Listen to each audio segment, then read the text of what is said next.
Hello, everybody. Hello, hello, hello. I'm getting all my audio together, so bear with me for a moment.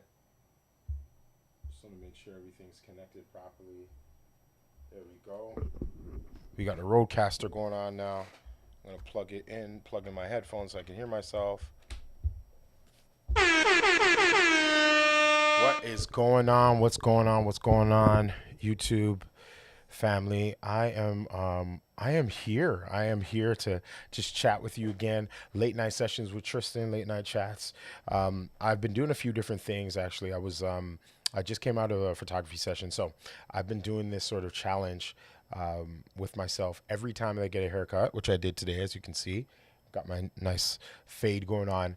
I set up my camera and I start filming and doing photography. Well, not really filming, but filming kind of like my background setup and then doing photography.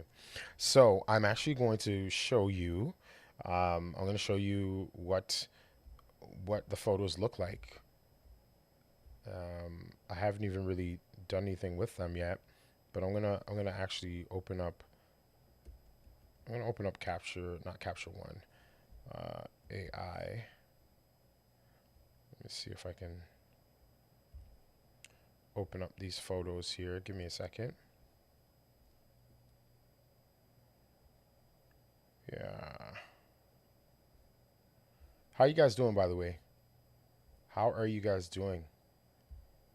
It's been a night, a night and a half. I actually was gonna go on yesterday, but I was just exhausted from the night before.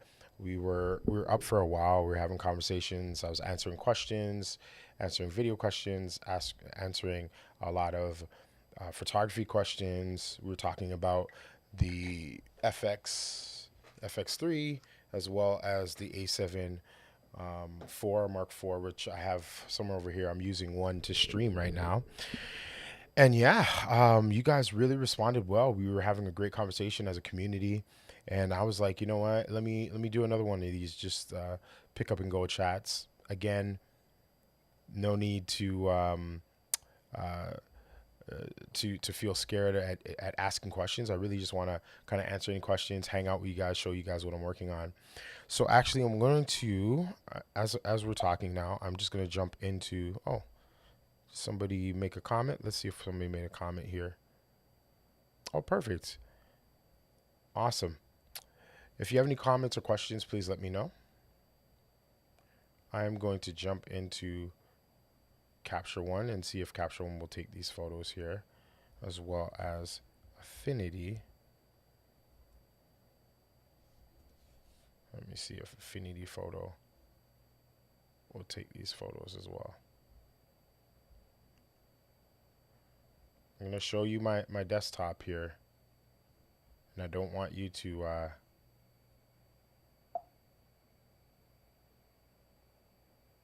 have to deactivate it because Capture One has changed quite a bit.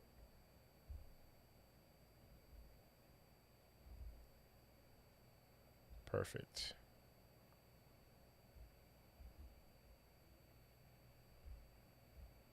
Whoops.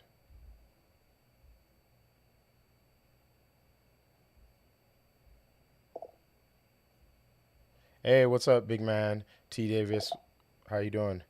How you doing, man? Collection.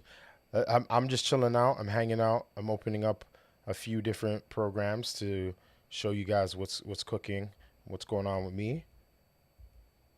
I am gonna go to Affinity Photo here, and I'm gonna close off everything else. My Capture One, I'll close off that, and I am going to. I'm gonna close this window here because it's in my way.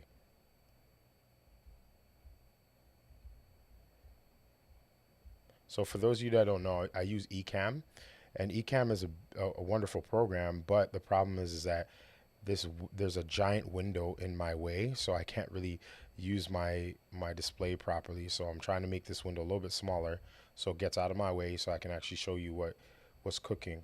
So I'm gonna bring in one of my photos here. I'm gonna open.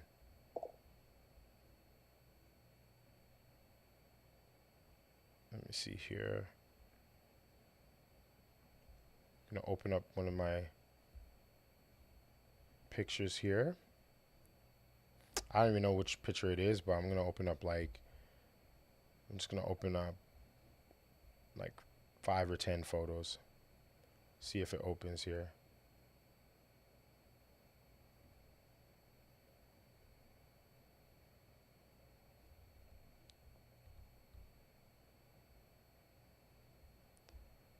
I don't know what's happening here. Just give me a sec here.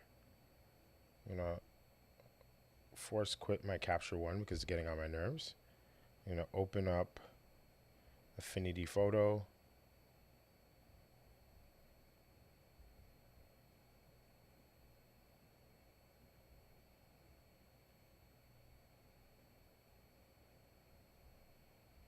All right. We're in Affinity Photo now. I'm pulling in some of my photos from my session that I just did.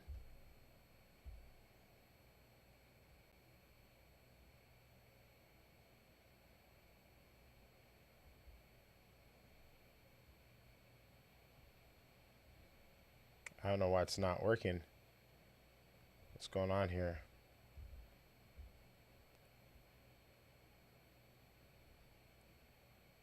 All right, it's not working right now. I'm not sure what's happening, but I'm gonna try and fix that up and figure that out right now. Um, what's going on with you guys? What are you guys saying? What's happening? Let me see what's in the comments here. Hey, T Davis. Yes, Ecamm is really, really good, but sometimes it gets on my nerves. Sometimes it gets on my nerves. Okay, there we go. The pictures are opening up now. Finally, they're opening up. They're taking forever and a day to open up.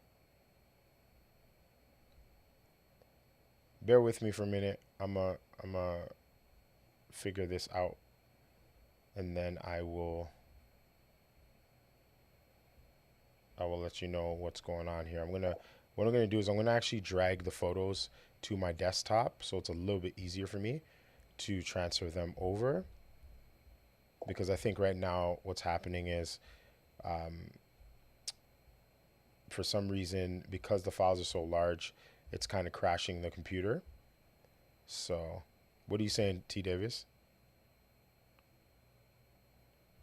Perfect. Thank you so much for your patience, bro.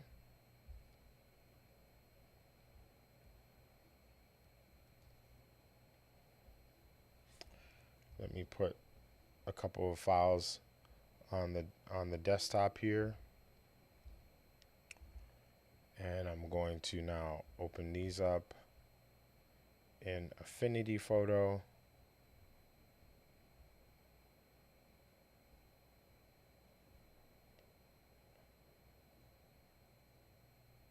It's about to open up right now.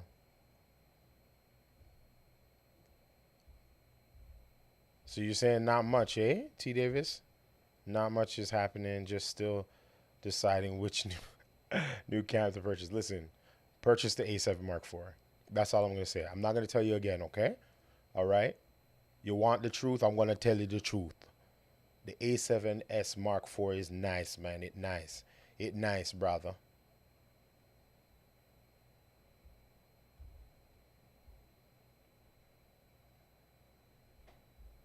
It's very, very nice.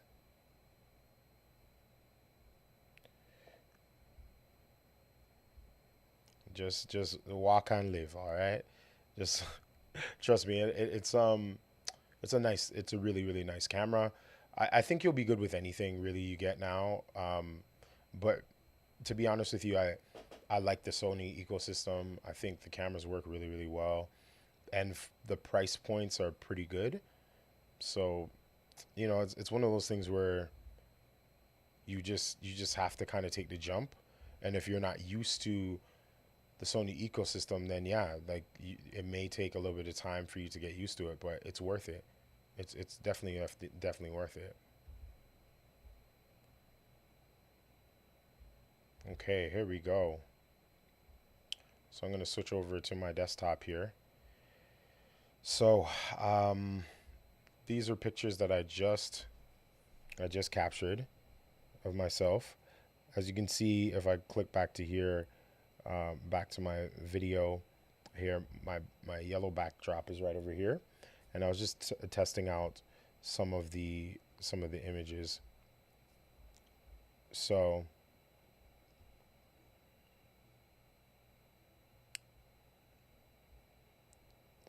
all right. So what I'm going to do is I'm actually going to go to this. This is in the raw mode right now, so I'm going to make some adjustments. First thing I'm going to do is bring down my exposure just slightly, not too much. I just want it to be at a nice level.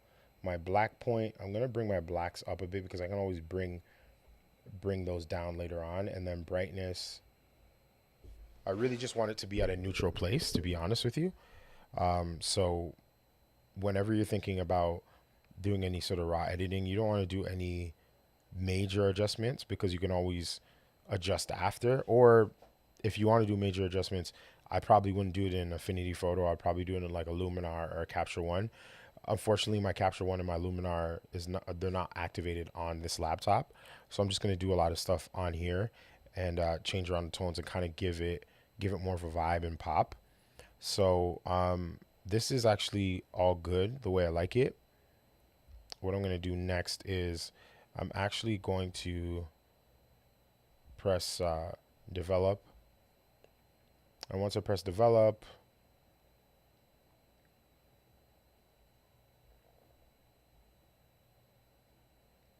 now it's going to give me a JPEG, or like a JPEG version, high-res JPEG version. So in the high-res JPEG version, what I'm going to do is I am going to go to adjustments, and under adjustments, let me go to full screen here. I'm going to go to, the first thing I'm going to do is I'm going to adjust my curves, because curves are always the thing that I like adjusting. This is what kind of allows you to create that sort of cinematic look, I believe. It also gives you a little bit of an opportunity to create like roll-offs, like nice roll-off effects. So what I'm going to do is I'm just going to double click on this. And then it's going to give me a curve here. And by default, the curve is linear. It just goes from black all the way up to white.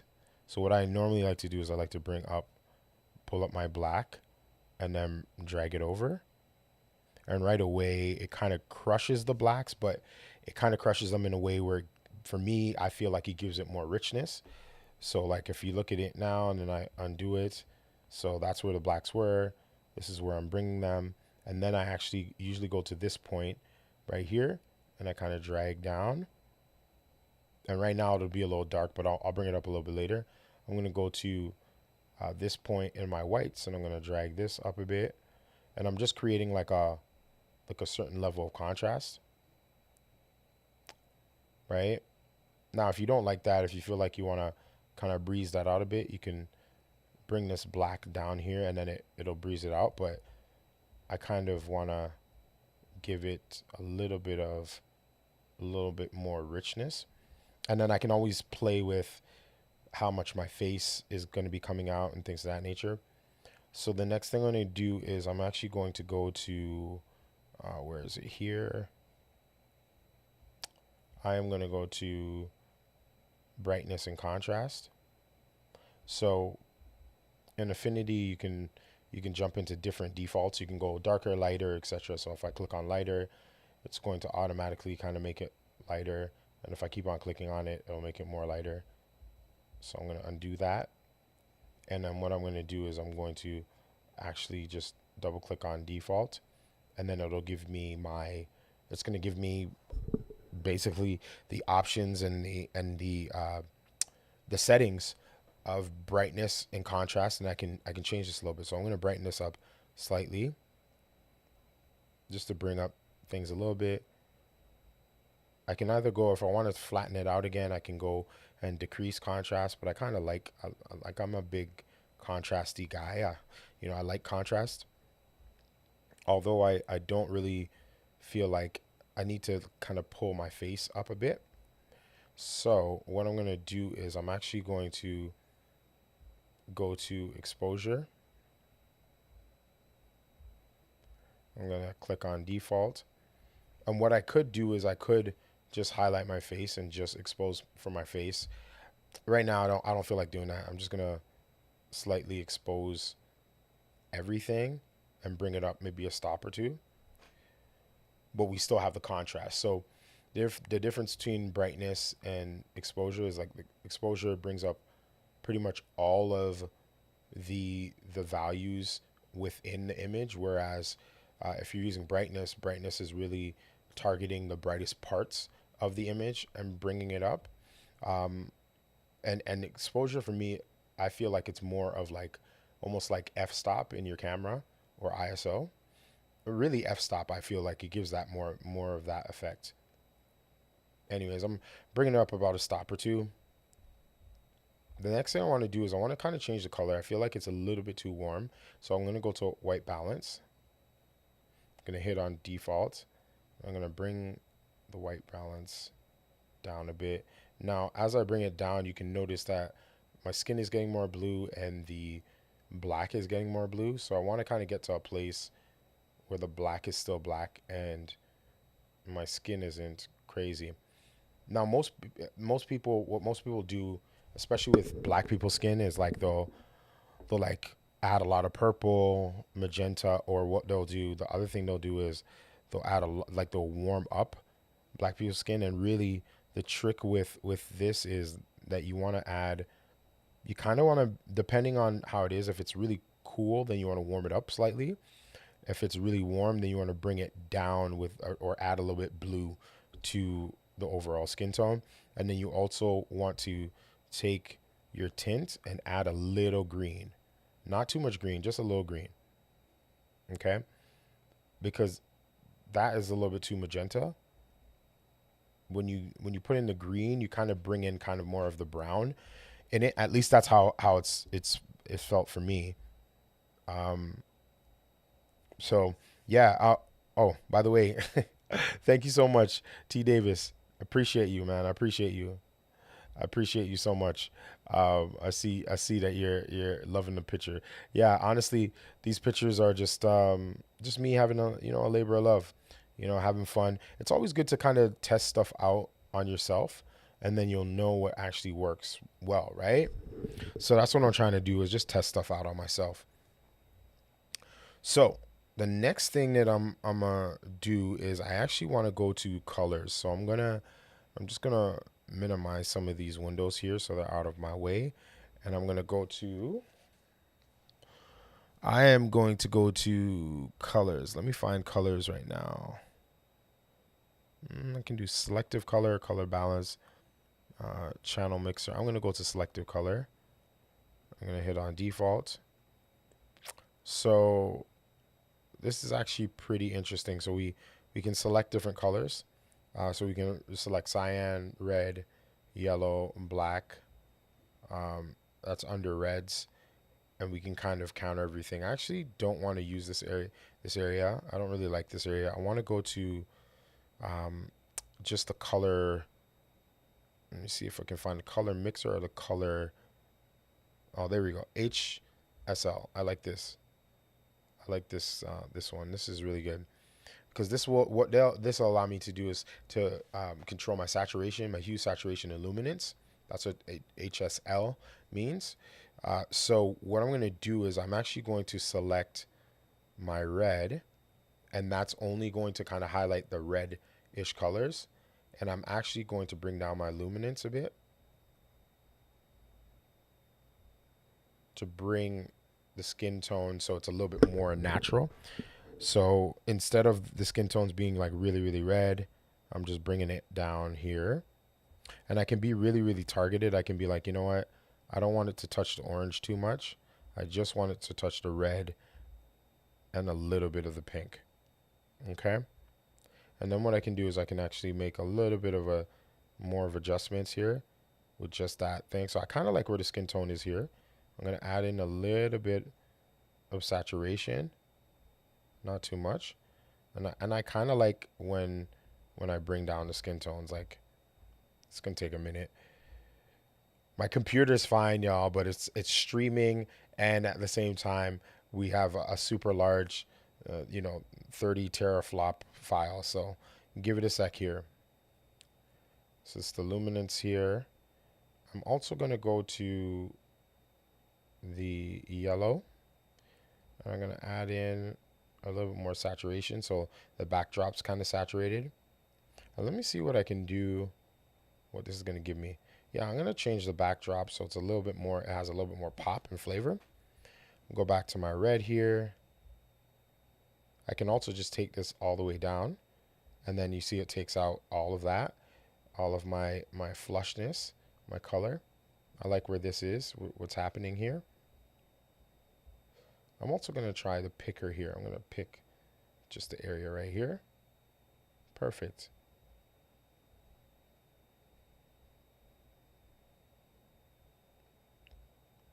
Love it. And there we go. Let me see what you guys are saying here.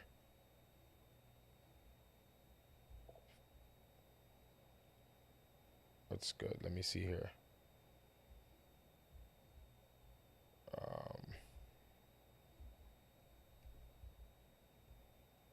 There we go. Any questions? Any questions at all? Thank you so much. Thank you, T. Davis. Appreciate you. So yeah, this is what we got here. Now, what I'm gonna do actually is I'm actually gonna go back to my curves. So when I go back to my curves area here, let me just bring this in just a bit. I'm gonna go to my curves area, open it back up. So this opens up a new one, but and it's gonna create a new layer. So I just added a new layer adjustment. So I'm gonna take that off. I'm gonna just double click on the curve I have right now, and I'm going to bring this out just a little bit and bring down. Perfect. And the last thing we're gonna do is something I like doing. I like adding a little bit of a grain because I love the film effect. I'm an 80s baby, so I'm used to like, when you were taking pictures and they came out matte. That's my jam. I love that. So I'm gonna go to filters. I'm gonna go to noise. I'm going to add noise to this picture. Hold on.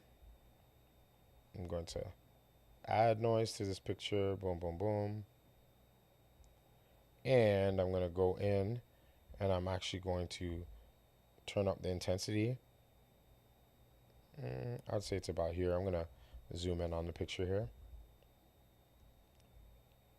Just enough so I can see it. And I like using the monochromatic one. I don't know why, it just looks better to me when I use monochromatic noise. And you can, if you want it really rough, you can have it rough. I don't really like it that rough. I like it about 8 to 10%. And then I'm just going to apply. And boom, we got a shot there.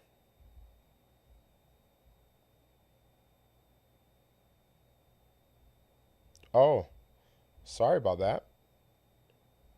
There we go.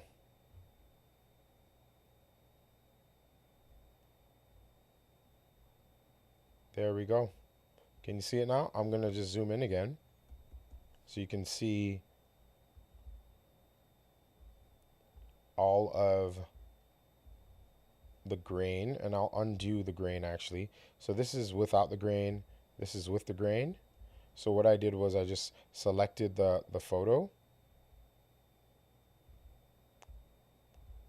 I just selected the photo, went to filters, went to noise,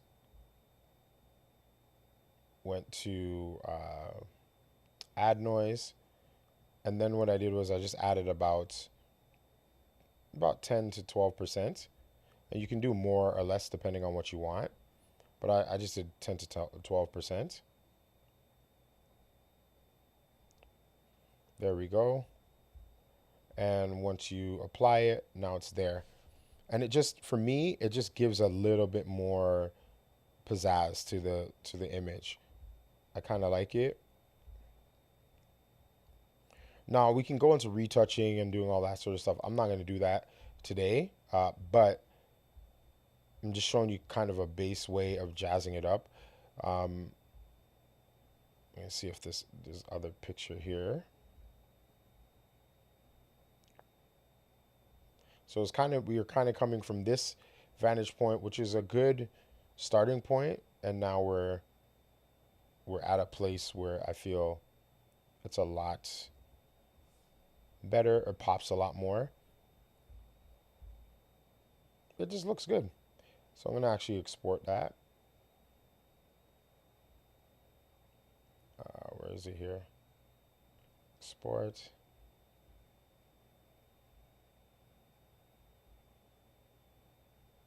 Make my quality 65%. Just save to the desktop. Boom. And that's it. That's what's up. That's sort of how you do how you work with some of these raw images. Now again, they're like, I mean, I can tell you right now, one image that I'm looking at is like 65 megabytes, which is pretty large considering. So they do take up a lot of RAM and a lot of information. So it's a matter of just really understanding that and making sure that you have a computer that can actually work with what you have. Because again, the worst case scenario is like you're working on something and then your computer dies or something on you. You don't want that to happen. So just make sure that your computer is compatible and it works with these photos. Any questions? Any questions? I'm going to grab a drink.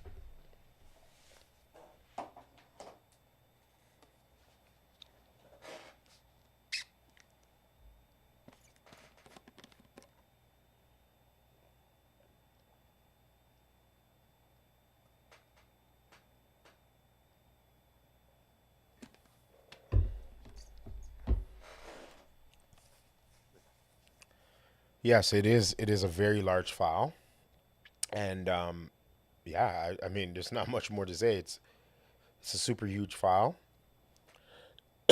Excuse me, and there's no way around it unless you just compress it beforehand or you take smaller images. So that's something to really consider when you are doing any photos with the Mark IV, the A7 Mark IV. It's going to be a really large file, especially if you're shooting raw. All right. All right, man. Listen, I gotta run because I gotta go to a shoot early in the morning. I gotta leave my house like at 6 a.m. or something, and I still have to pack up all my goodies. I was going to do some recordings for my my YouTube channel, but I just don't have time to do it right now. So look out for some new videos. I've done a comparison video of the A7 Mark III versus the Mark IV in photography, also the A7 Mark III and Mark IV in video. I'm also doing, I've done a couple vlogs as well that are going to be coming out. I just need time to edit them, honestly. Once I edit them, then I'm going to be pushing them out. And yeah, man, that's what's going on. Thank you so much. I really appreciate you, T. Davis. I'll be back. I think I'm going to try and do another live, maybe on Friday or Saturday. But I love doing these things. Love sharing a little bit of my perspective and what I'm doing. And you already know, y'all, like, if you have questions, if you have comments, you have anything like that, like, share, subscribe, hit me up in the comment section below. Hit me up with the super chats when we are going live. Really appreciate any of the support that you can give to the channel. Again, have a wonderful day. Stay blessed. Peace.